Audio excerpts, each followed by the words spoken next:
بسم اللہ الرحمن الرحیم۔ السلام علیکم ورحمۃ اللہ وبرکاتہ۔ آج سے تقریباً 2000 سال پہلے ملک روم کے شہر افسوس میں ایک ظالم بادشاہ دقیانوس کی حکومت تھی۔ جو شخص بتوں کی پوجا نہ کرتا اسے قتل کروا دیتا تھا۔ ایک دن ایمان والوں کے قتل کا منظر دیکھنے کے لیے چند نوجوان آئے۔ اللہ عز و جل نے ان کی آنکھوں سے پردے ہٹا دیے تو انہوں نے دیکھا کہ جس مومن کو بھی قتل کیا جاتا فرشتے آسمان سے اترتے اور اس کی روح کو اپنے ساتھ لے جاتے۔ یہ ایمان افروز منظر دیکھ کر وہ سب نوجوان ایمان لے آئے۔ 3 دن کی مہلت۔ بادشاہ دقیانوس کو سفر پر جاتے ہوئے اس بات کا علم ہوا تو اس نے انہیں 3 دن کی مہلت دی کہ میرے واپس آنے تک ایمان سے پھر جاؤ ورنہ تمہیں قتل کر دیا جائے گا۔ تیسرے دن یہ صاحب ایمان نوجوان کچھ مال لے کر رات کے وقت شہر سے رخصت ہو گئے۔ راستے میں انہیں اپنے خاندان کی بکریاں چرانے والا ایک چرواہا ملا جسے انہوں نے اپنا ماجرا بیان کیا اور اسے بھی ایمان کی دعوت دی۔ چرواہے نے ایمان قبول کیا اور ان کے ساتھ شامل ہو گیا۔ چرواہے کا رکھوالی کرنے والا کتا بھی ساتھ ہی چل پڑا۔ یہ سب سفر کرتے کرتے صبح کے وقت شہر سے تقریباً 6 میل دور ایک غار میں پہنچے اور کھانا کھا کر سو گئے۔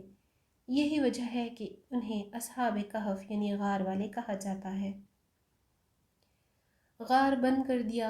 بادشاہ دقیانوس کو سفر سے واپسی پر اصحاب کہف کے غار میں پناہ لینے کا پتہ چلا تو اس نے غار کے منہ پر دیوار بنوا دی تاکہ وہ بھوک اور پیاس کی وجہ سے انہیں انتقال کر جائیں اور یہی غار ان کی قبر بن جائے۔ جس حکومتی ملازم کو یہ کام دیا گیا اس نے اصحاب کہف کے نام، تعداد اور ان کا پورا واقعہ عمدہ قسم کے سیسہ، ایک سیاہی مائل نیلے رنگ کی دھات جس سے بندوق کی گولیاں اور چھرے وغیرہ بنائے جاتے ہیں، بنی ہوئی تختی پر لکھوایا اور اسے تانبے کے ایک صندوق میں بند کر کے دیوار کی بنیادوں میں رکھوا دیا۔ 309 سال کی بند اصحاب کہف تقریباً 309 سال تک مکمل سوئے رہے۔ اس دوران کسی بھی آواز کے سبب ایک لمحے کے لیے بھی بیدار نہ ہوئے۔ اس عرصے میں کئی بادشاہ آئے اور گئے، یہاں تک کہ ایک نیک دل بادشاہ بیدروس کی حکومت آ گئی۔ اس کے زمانے میں کئی فتنے اٹھے جن میں سے ایک یہ بھی تھا کہ مرنے کے بعد دوبارہ زندہ ہونے اور قیامت آنے کا کچھ لوگ انکار کرنے لگے تھے۔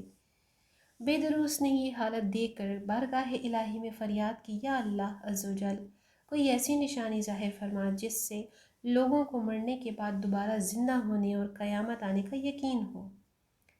چنانچہ اللہ عز و جل نے بادشاہ کی دعا یوں قبول فرمائی کہ ایک چرواہے نے اپنی بکریوں کے آرام کے لیے اس غار کو چنا اور لوگوں کے ساتھ مل کر غار کے منہ پر بنی دیوار کو گرا دیا۔ دیوار گرتے ہی لوگوں پر ایسی ہیبت طاری ہوئی کہ سب وہاں سے بھاگ کھڑے ہوئے۔ دیوار گرنے کے بعد اصحاب کہف بیدار ہو گئے۔ حالت ایسی تھی جیسے ایک رات سوئے ہوں، چہرے تر و تازہ اور کپڑے بالکل صاف ستھرے تھے۔ نیز ان کا کتا غار کے کنارے کلائیاں پھیلائے لیٹا تھا۔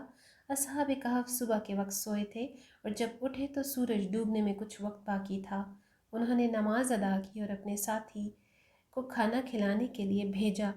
یملیخا ایک تندور والے کی دکان پر گئے اور کھانا خریدنے کے لیے دقیانوسی دور کا سکہ دیا۔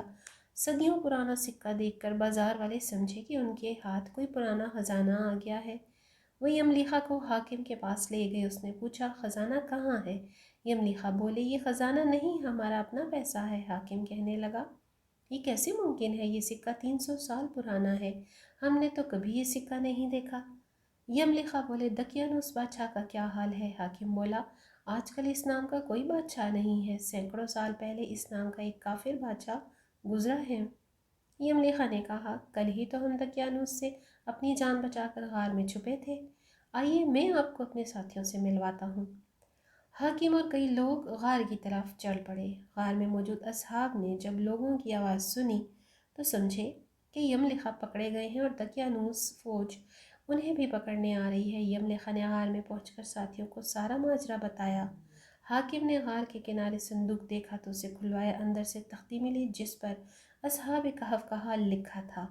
حاکم نے یہ خبر بادشاہ بیدروس تک پہنچائی، وہ بھی آ گیا اور اس نے اصحاب کہف کا حال دیکھ کر سجدہ شکر کیا کہ اللہ عز و جل نے مرنے کے بعد زندہ ہونے اور قیامت کا یقین دلانے کے لیے نشانی عطا فرمائی۔ روح قبض کر گئی۔ اس کے بعد اصحاب کہف غار میں آ کر سو گئے اور ان کی روح قبض کر لی۔